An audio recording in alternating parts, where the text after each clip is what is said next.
இது ஒரு உண்மை கதை. நம் அனைவரின் கண்களையும் திறக்க வேண்டிய ஒரு கதை. 10 வயது மகனுக்கும் அவனது பெற்றோருக்கும் இடையிலான கதை இது.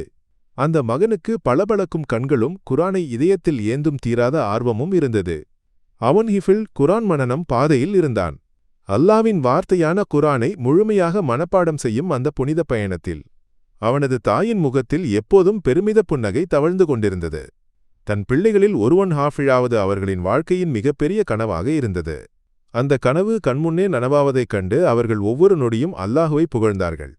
அந்த மகனும் வைராக்கியத்துடன் முன்னேறினான். ஒவ்வொரு சூறாவையும் அவன் தன் இதயத்தில் பதித்தான்.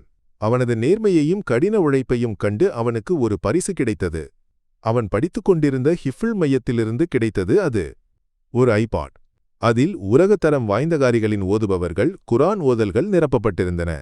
குரான் கற்றலை மேலும் எளிதாக்க இது உதவும். எங்கிருந்தும் கேட்டு படிக்க ஒரு உதவி. அந்த ஐபாட் அவனது நிழலாக மாறியது. வெளியே நடக்கும்போதும் காரில் பயணம் செய்யும்போதும் இரவில் உறங்கச் செல்லும்போதும் கூட அவனது காதுகளில் குரானின் இனிமையான வசனங்கள் ஒலித்தன. இது தங்கள் கனவை நோக்கிய பயணத்தின் வேகத்தை அதிகரிக்கும் என்று அந்த குடும்பம் நம்பியது. என்னானால் மெல்ல மெல்ல விஷயங்கள் மாறத் தொடங்கின. ஆரம்பத்தில் யாரும் அடையாளம் காண முடியாத அளவுக்கு நுட்பமான மாற்றங்கள் அவை. அவனது உற்சாகம் மெல்ல அணையத் தொடங்கியது. குரான் ஓதும்போது பழைய ஆர்வம் இல்லை. அவனது கண்களின் பிரகாசம் மங்கியது. ஒரு நாள் அவன் தன் தாயிடம் வந்தான். நிறைஞ்ச கண்ணுகளோடே அவன் பறஞ்சு, அம்மா, என்னால் இனி முடியாது.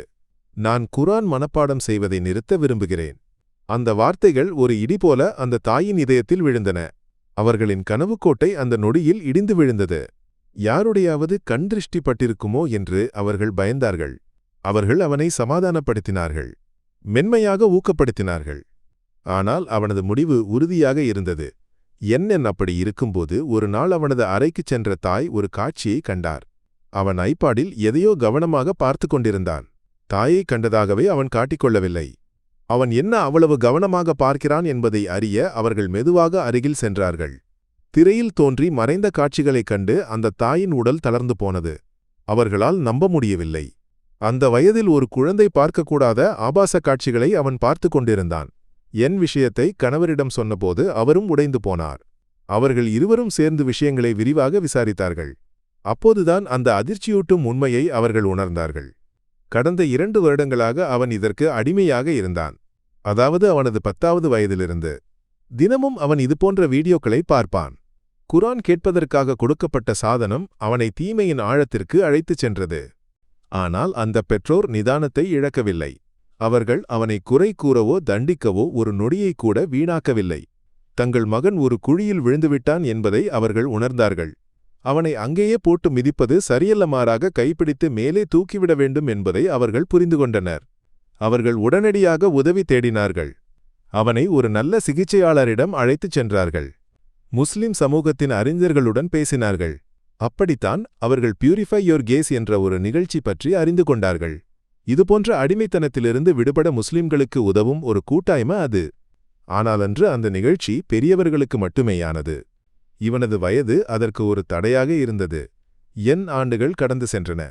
அவனது போராட்டம் தொடர்ந்தது. பலமுறை அவன் அதிலிருந்து வெளியேற முயன்றான். ஆனால் மீண்டும் மீண்டும் அதே படுகுழியில் விழுந்தான். ஒவ்வொரு முறை தோற்கும்போதும் அவனது தன்னம்பிக்கை தகர்ந்தது. அல்லாஹ் எப்போதாவது என்னை மன்னிப்பானா என்ற எண்ணம் அவனை வாட்டத் தொடங்கியது. அவன் கடுமையான விரக்திக்குள் மூழ்கினான். ஆனால் அந்த பெற்றோர் நம்பிக்கையை இழக்கவில்லை. அவர்கள் அவனை அணைத்துக் கொண்டார்கள். அவனை சிகிச்சையில் தொடர வைத்தார்கள். ஒரு அறிஞருடன் அவனுக்கு ஆன்மீக தொடர்பை ஏற்படுத்தி கொடுத்தார்கள். அல்லாஹ்வின் கருணையைப் பற்றி அவர்கள் அவனுக்கு தொடர்ந்து நினைவூட்டினார்கள். அவர்கள் அவனிடம் சொல்லிக்கொண்டே இருந்தார்கள், மகனே, ஒரு பாவத்தில் விழுவது அல்லாஹ் உன்னை கைவிட்டு விட்டான் என்பதற்கான ஆதாரம் அல்ல. சில சமயங்களில் நாம் அனுபவிக்கும் இதுபோன்ற சோதனைகள் நம்மை மேலும் பணிவுள்ளவர்களாக்கவே வருகின்றன. நாம் எவ்வளவு பலவீனமானவர்கள் என்பதை நமக்கு நினைவூட்ட வருகின்றன. நம் எஜமானனாகிய அல்லாஹ் எவ்வளவு பெரியவன் என்பதை நினைவூட்ட வருகின்றன. உண்மையாக பశ్చాத்தாபப்பட்டு அவனிடம் திரும்பு. அது மட்டுமே நம் முந்துள்ள ஒரே வழி. சிறு வயதில் இதுபோன்ற காட்சிகளை பார்ப்பது எவ்வளவு ஆபத்தானது என்பதை பலர் உணர்வதில்லை. பல அறிவியல் ஆய்வுகள் இதை நிரூபிக்கின்றன. இதுபோன்ற அடிமைத்தனம் பெரும்பாலும் 10 முதல் 12 வயதுக்கு இடைப்பட்ட காலத்தில் தொடங்குகிறது என்கின்றன. மூளை ஸ்கேன் உள்ளிட்ட ஆராய்ச்சிகள் இதை காட்டுகின்றன. இந்த அடிமைத்தனம் ஒரு குழந்தையின் மூளையின் அமைப்பையே பௌதிகங்கா மாற்றுகிறது. இது வெறும் ஆன்மீக போராட்டம் மட்டுமல்ல, ஒரு நரம்பியல் யுத்தமும் கூட. என்னன் இந்த உண்மையை உணர்ந்தபோது அந்த பெற்றோர் தங்கள் அணுகுமுறையை மாற்றினார்கள். அவர்கள் அவனை ஒருபாவியாக பார்ப்பதை நிறுத்தி ஒரு நோய்தாக்கியவனாக பார்க்கத் தொடங்கினர். ஒரு அடிமைத்தனத்துடன் போராடுபவனாக கண்டார்கள். அதன் பிறகு அவர்களுடன் வெளிப்படையாக பேச அவனுக்கும் தைரியம் வந்தது.